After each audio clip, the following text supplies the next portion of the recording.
Muito bem, então, gente. Nós vamos falar, então, tá nossa aula 1, vamos falar hoje dos números reais, tá?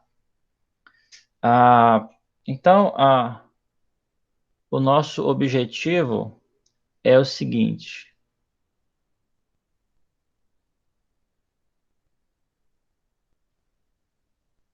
o nosso objetivo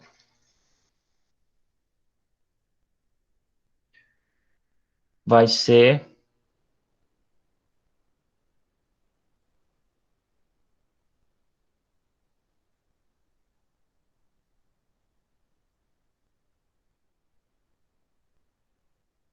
trabalhar ou abordar os números reais sobre três aspectos, tá?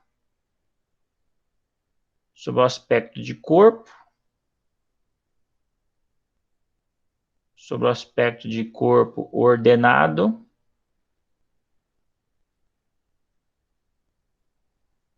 e ele também é completo. Então, uma ideia, qual é a ideia por trás disso daqui, gente? Ó, a ideia é a seguinte: quando a gente pensa no R como corpo, nós estamos pensando nas suas propriedades algébricas, tá? Então, aqui, quando eu falo do R como corpo, eu estou falando das propriedades algébricas. Quais são essas propriedades algébricas? São as propriedades que você tem da soma e da multiplicação e da combinação das duas, né? Então, por exemplo, quando você está trabalhando lá com os espaços vetoriais são sobre um corpo, né? Geralmente aquele corpo, você pode fazer sobre um corpo qualquer, tá? Mas às vezes ele pode ser o R ou pode ser o C, né? Os números complexos. Por exemplo, o Rn, né? O Rn, aliás, não, Rn não, vamos colocar aqui um R2, né? É um espaço vetorial sobre o corpo R. Geralmente esse seu corpo R, você está abordando ele com propriedades algébricas. Então, a gente vai ver isso também. Corpo ordenado se refere à ordem, tá? Ou seja, a gente vai abordar essas relações de ordem. Ou seja, o que significa dizer que X... como se define isso? Quando é que eu digo que X é menor ou igual a Y? Formalmente, tá? Ou que X é menor do que Y. Então, aqui a gente vai ver essas propriedades da relação de ordem, tá bom? Relações de ordem, gente, são muito importantes, porque você pode, às vezes, ganhar uma igualdade com elas, tá? Então, por exemplo, às vezes, para você provar uma igualdade entre dois números ou duas grandezas, é melhor você provar que A é menor ou igual que B, depois você prova que B é menor ou igual que A. E daqui você conclui que A é igual a B, entendeu? Então, às vezes, isso aqui é uma técnica de prova, né? Às vezes, provar que uma igualdade diretamente é mais difícil. Então você quebra essa dificuldade em duas, né? E trabalha com duas desigualdades. Além, é claro, de existir várias desigualdades famosas nos números reais, né? Uma delas, por exemplo, muito famosa que a gente vai ver, é uma chamada desigualdade triangular. Que quer dizer isso aqui, ó. O módulo de x mais y é menor ou igual que módulo de x mais módulo de y. Então, os números reais estão cheios de desigualdades importantes aí que a gente vai ver. E o que significa ser completo, gente? Aqui, das três, é a mais enigmática, né? Mas ser completo seria intuitivamente dizer assim que a reta não tem buracos. A reta não tem buracos. Ou seja,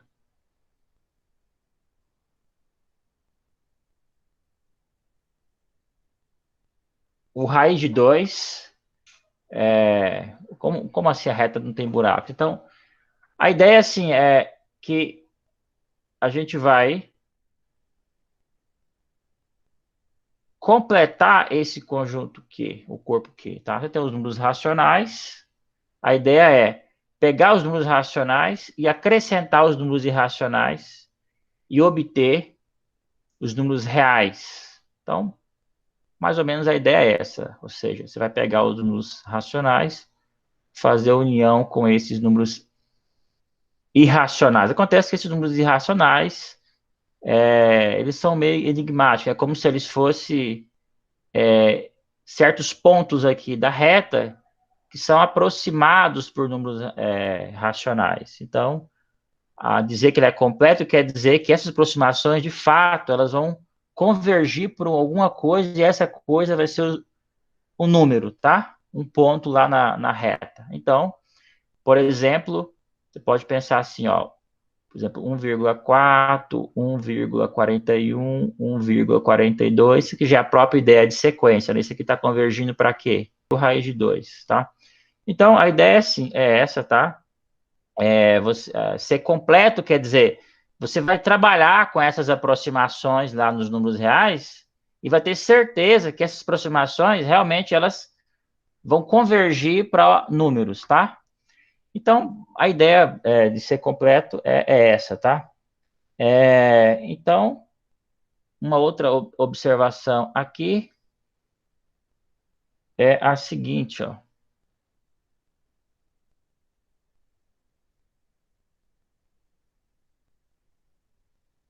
Ah, por exemplo,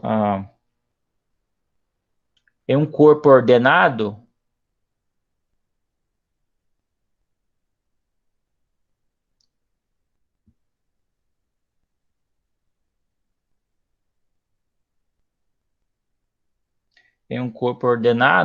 vale isso aqui, ó, o x ao quadrado é sempre um número positivo, tá?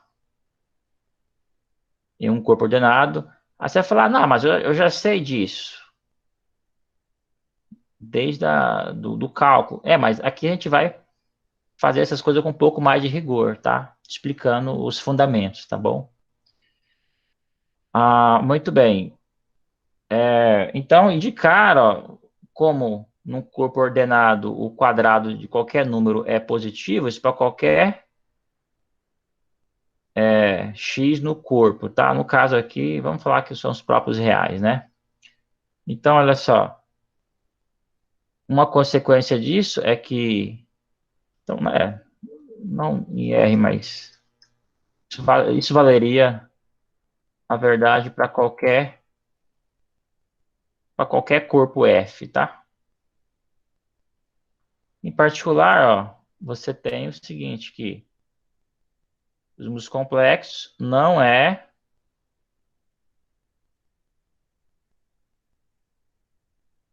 ordenado. Por que que os complexos ele não pode ser ordenado, né? Por que que ele não pode ser ordenado? Porque se você definir uma relação de ordem assim lá, ela se torna incompatível com a estrutura algébrica dos números complexos. Por quê? Porque por conta essa igualdade fundamental, né? Os números complexos, ele é construído com base nessa afirmação, né? Que o quadrado de i é igual a -1. Então, o -1 é negativo, então não dá para construir a noção de ordem lá dos números complexos, tá? Porque o quadrado de i é igual a -1, tudo bem? Porém, isso não é uma dificuldade, porque, por exemplo, lá você pode, nos complexos, por exemplo, trabalhar com módulo, né? E aqui é um número real, né? Positivo, né? Então, nos números complexos, você tem a ideia aqui de módulo. Então, você pode sim ordenar os comprimentos dos números complexos, né? O módulo deles. E outra coisa que você ganha, uma vantagem que você tem dos números complexos em relação aos números reais é que nos complexos ele tem você tem uma intuição geométrica em duas dimensões, tá? Ao passo que os números reais é assim, né? Os números reais é a intuição, a gente vai trabalhar muito isso aqui no curso, sempre imaginando, você vai imaginar os números reais como sendo pontos da reta, tá? Essa imagem intuitiva geométrica, ela é poderosa, tá? Ajuda muito. Você imaginar os números reais como sendo pontos da reta, tá? Você vai imaginar que eles são pontos. Então, a gente vai estar sempre fazendo desenhinhos aqui e vamos trocar. Em vez de falar números, vamos usar um sinônimo que é ponto. Já fazer esse intercâmbio aí de ideias livremente, tá? Pensar sempre um número como um ponto. Nos números complexos, a noção de que você ganha lá já é, aqui você tem o eixo real e o eixo imaginário, né? Então, nos complexos, você já tem digamos, a sua intuição já passa a ser no plano. Isso também é muito bom, né? Porque às vezes é mais fácil até raciocinar com figuras no plano do que na reta, né? Porque você tem uma dimensão a mais para você fazer seus desenhos. Muito bem, gente. Então voltando lá para os números naturais, ó, vamos fazer uma comparação aqui entre os dois. Para que servem esses conjuntos, né? Cada um desses conjuntos tem a sua utilidade, né? Então, ou seja, eles são modelos para alguma coisa. Então, por exemplo, os números naturais, eles são modelo para contagem. Então, toda vez que você precisa contar alguma coisa, o que que você faz? Você quer contar o número de objetos numa sala. Você faz é apontar o dedo, né? Cada vez que você faz uma contagem, aponta o seu dedo nos objetos, você está fazendo uso dos números naturais. Se o conjunto é finito, como quase sempre acontece, né, na situação real, você está usando, simplesmente, você está fazendo uma objeção desse conjunto de objetos com esse conjunto de números, né? Um, dois, três até N, né? E aí, quando essa objeção que você faz é mediante a sua ordenação espacial dos objetos, quando essa contagem aqui chega até o N, você diz que tem N objetos. Os números reais já é um modelo para medidas. Então, toda vez que você pensa em medir coisas, você está falando nos números reais. Medir tempo, medir temperatura, medir o espaço, tá? Todo tipo de peso, toda forma de medida, tá? O modelo adequado são os números reais, tá? Então, existe desde há muito tempo que foi descoberta uma dificuldade, tá? No próprio processo, na própria ideia de medição. Essa dificuldade foi descoberta pelos pitagóricos há 500 anos antes de Cristo. Os pitagóricos descobriram que os números reais não são suficientes para medir todas as grandezas. Então, ó, os pitagóricos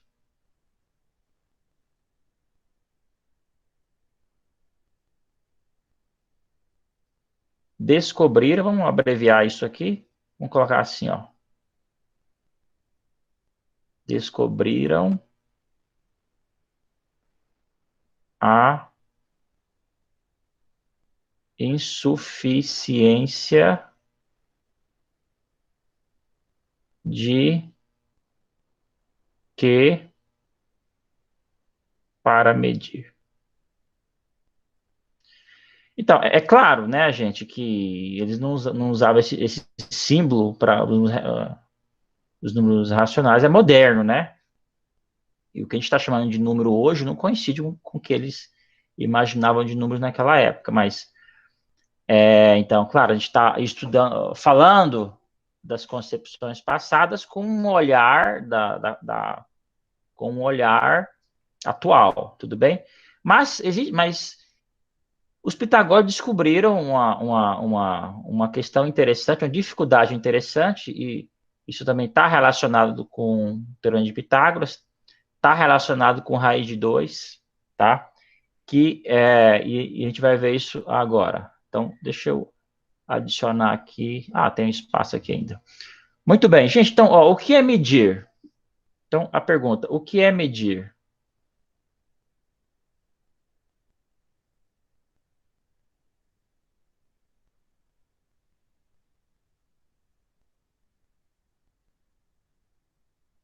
O que que é medir? Medir é assim, ó, é você comparar duas grandezas de mesma espécie e exibir o resultado dessa comparação usando um número, tá bom? Então, por exemplo, se você quer medir algum comprimento, a sua unidade tem que ser também um comprimento, né? Se você quer medir área, a sua unidade de medida vai ter que ser o quê?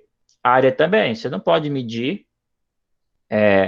a área de um campo de futebol usando o metro, né? Você tem que usar o metro quadrado. Então, se você quer medir a massa, você vai ter que usar um quilograma. Você não vai usar centímetro. Então é isso, tá? Você tem que, o que você faz sempre é medir grandeza de mesma espécie. E essa comparação que você faz de uma com a outra, você exibe o resultado da comparação na forma de um número. O que foi que os pitagóricos descobriram foi o seguinte, ó. Eles descobriram que não dava para medir, não era possível medir,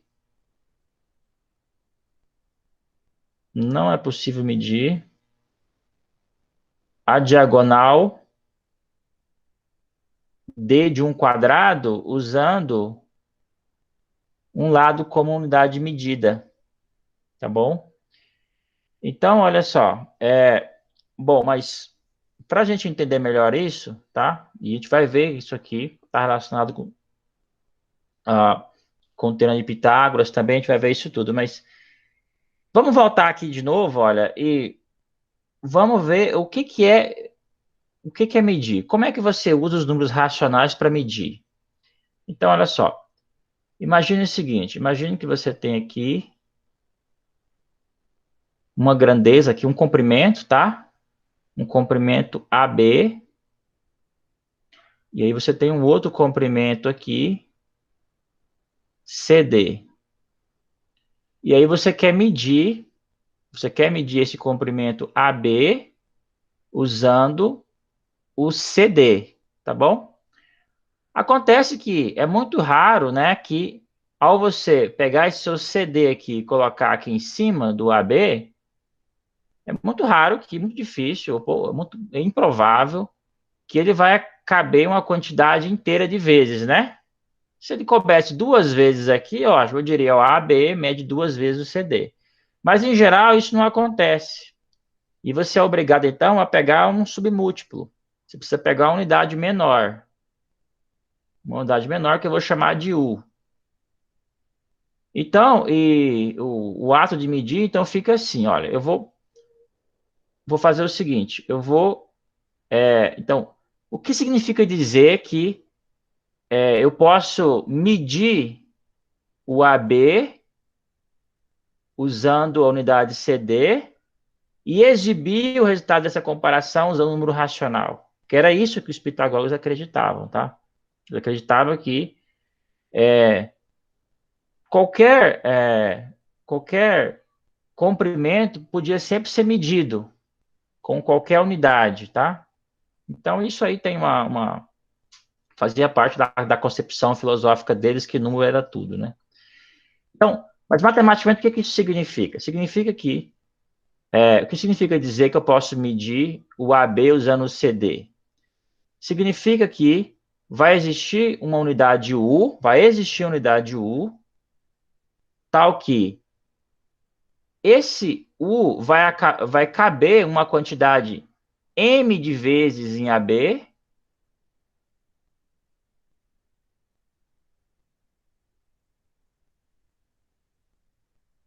M vezes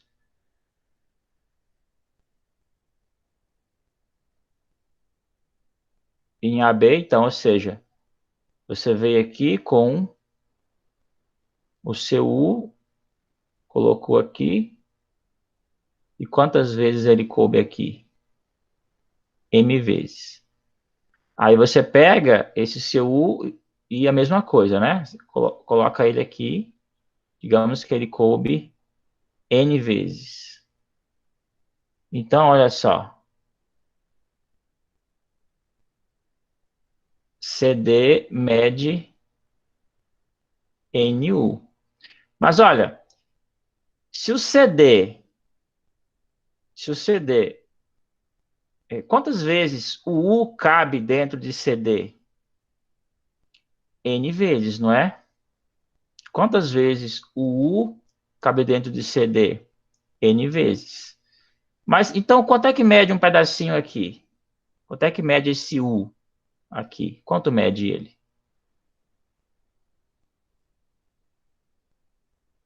Esse U, então, tem que medir 1 sobre N, ó. CD, né? O que eu fiz aqui? Eu simplesmente troquei de lugar os dois aqui, o CD com o U, né? Então, olha, se eu vier aqui substituir essa igualdade aqui, o que é que eu vou ter?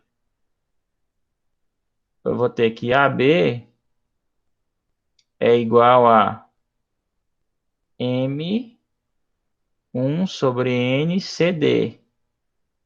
Ou seja, AB é M sobre N CD. Então, aqui está, ó. Ou seja, o AB é N sobre N CD.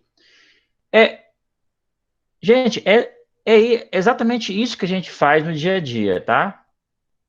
Quando você quer medir alguma coisa, pensa o seguinte, ó, você quer medir o comprimento lá da sua sala, tá? E você quer usar o metro como unidade de medida, tá? Então, portanto, a sua unidade de medida, o seu metro é esse aqui, é o CD, tá? O CD é o seu metro. Aí você quer usar o metro, né? Para medir, você pega lá a sua fita graduada em metro, tá? Para medir a sala.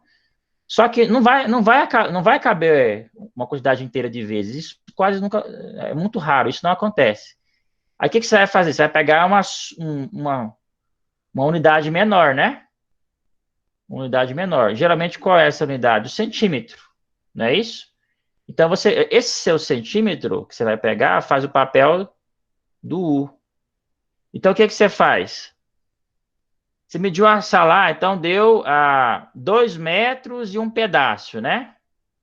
Aí, esse pedaço, você calcula ele em quê? Em centímetros. Então, deu 2 metros, vírgula 15, digamos assim, né? Deu 2,15. Você mediu a sua sala, aí você falou, ó, deu 2,15 metros. Você continua usando metro, né? Mas esse número aqui não é o 215 sobre 100, é porque você não trabalha com 215 sobre, que inclusive aqui pode simplificar, né? Mas tá vendo, esse 215 sobre 100 é a medida do comprimento da sua sala usando o metro como unidade. Ele corresponde a esse seu M sobre N aqui, tá vendo? Então, esse modelo que eu construí aqui, de AB e CD, esse processo de medir aqui, é exatamente o que você faz, que todos nós fazemos no dia a dia. Só porque em vez de trabalhar com números racionais, com frações, você trabalha com números decimais, né? E é claro que aí existe uma aproximação, né? Aquele seu centímetro também não ia caber certinho, mas quando o objeto que você quer medir é muito grande, você pode aproximar com o centímetro, né? A medida fica muito próxima, né? Então você diz que coincide, né? Você diz que a quantidade de centímetros ali coube exatamente m vezes lá, né? Quando na verdade não é, né? Porque você poderia pegar a unidade menor. Mas então essa é a ideia. Então, mas o que que isso tem a ver com o que os pitagóricos descobriram? Tem a ver o seguinte, ó. Suponha aqui, então, que você pode medir o quadrado usando o lado como unidade de medida, tá? Então, eles já sabiam, né? Inclusive, é atribuída aos pitagóricos, né? Essa descoberta, chamado Teorema de Pitágoras, que diz o seguinte: esse d ao quadrado teria que ser 1 ao quadrado mais 1 ao quadrado, ou seja, d ao quadrado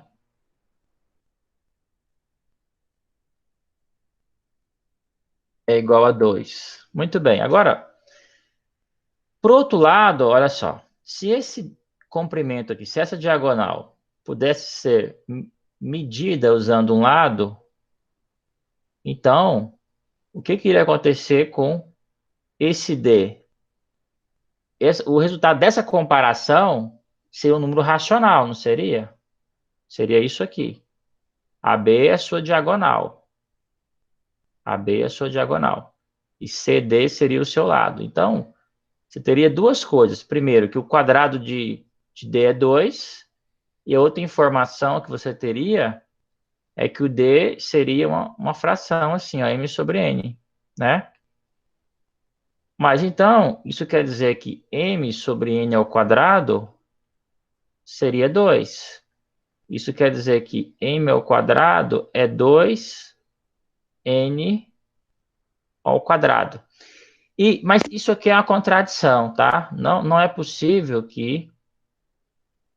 não é possível você ter uma expressão dessa. Porque, olha, você pode sempre supor, desde o início, por exemplo, que esse M e esse N são primos entre si.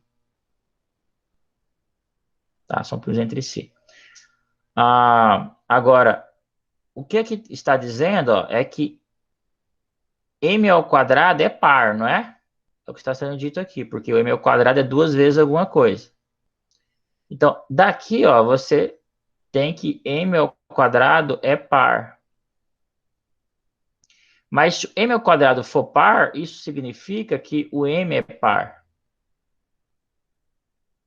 Por quê? Porque se o M não fosse par, digamos que esse M fosse ímpar. Se esse M fosse ímpar, o quadrado dele seria ímpar, né? E não par. Não é isso? Ó? Se o M fosse ímpar, ele seria da forma 2k mais 1. Não é? Mas, quem é M ao quadrado? Então, quem seria M ao quadrado? Seria 2k mais 1 ao quadrado. Ou seja, seria 4k ao quadrado mais 2k mais 1, né? Se você colocar aqui o 2 em evidência, fica 2k ao quadrado mais k mais 1. Isso aqui é ímpar, não é? Por quê? Porque é da forma duas vezes alguma coisa mais 1. Ó, isso aqui é ímpar. Portanto, o quadrado de um número ímpar é um número ímpar. Tudo bem? Então, mas se o m é par, ó, chegou à conclusão que o m deveria ser par, né? Mas se o m for par, o que você pode dizer a respeito do m ao quadrado? Ó? Então, se o m for par, esse m deveria ser assim, ó, 2k, né? Então, você vem aqui e troca o m por 2k. Fica 2k ao quadrado igual a 2n ao quadrado. Então, ou seja, fica 4k ao quadrado igual a 2n ao quadrado. E isso aqui implica dizer, se você cortar o 2 com 2 aqui, fica assim. Fica aqui, n ao quadrado é igual a 2k ao quadrado, não é isso? E aí você, de novo, vai usar o mesmo raciocínio, né? Que você usou aqui, ó. Tá vendo? O mesmo raciocínio. Aqui está dizendo que... Para isso. O que isso aqui está dizendo? Que o quadrado de n é par, né? Se o quadrado de n é par, isso quer dizer que o n tem que ser o quê? Par também, né? Porque se o n fosse ímpar, o quadrado dele seria ímpar. Então, isso aqui implica também dizer que o n é par. Mas então você teria que m e n são pares, né? Ou seja, se os dois são pares, o 2 divide cada um deles. Então, isso é uma contradição com essa hipótese que eles eram primos entre si, tá vendo? Portanto, essa igualdade é impossível, tá? Essa igualdade aqui é impossível, ou seja, isso aqui não é possível. Portanto, ó, qual foi a conclusão dos pitagóricos, então? A conclusão deles foi que a conclusão foi que a diagonal do quadrado não poderia ser medida usando o lado comunidade. Então, essa foi a questão crucial. Modernamente, a gente diz simplesmente que o raio de 2 é um número irracional e a gente vai para frente, né? Bom, mas...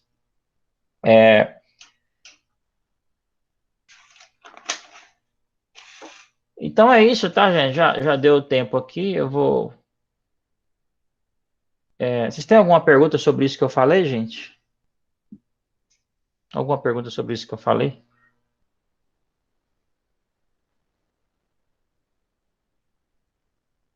Professor, por que que surgiu essa preposição aí do MDC? O senhor que quis que quis colocar essa hipótese aí de que eles eram primos entre si e aí provou o contrário, ou o senhor tirou isso de alguma análise aqui que eu não consegui? Não, a sua pergunta é muito interessante, Adriano, muito interessante. Você pode sempre supor isso, porque se não fosse, toda fração pode ser colocada dessa forma, né? Qualquer fração que você me der, por exemplo, se você me der aqui um 4 sobre 8, né? Ela não é, o MDC não é 1, né? Você simplifica, divide por 4 e por 4, dá meio. Qualquer fração, qualquer fração que você pegar, ela pode sempre ser colocada na forma irredutível. Em particular, aqui, ó, esse m sobre n, você pode imaginar que ela já está na forma irredutível. Porque se não tivesse, você simplificaria, né? Então, é essa que é a questão. Você toma o m sobre n na forma irredutível. Entendi, professor. Obrigado. Valeu. Alguém mais, gente?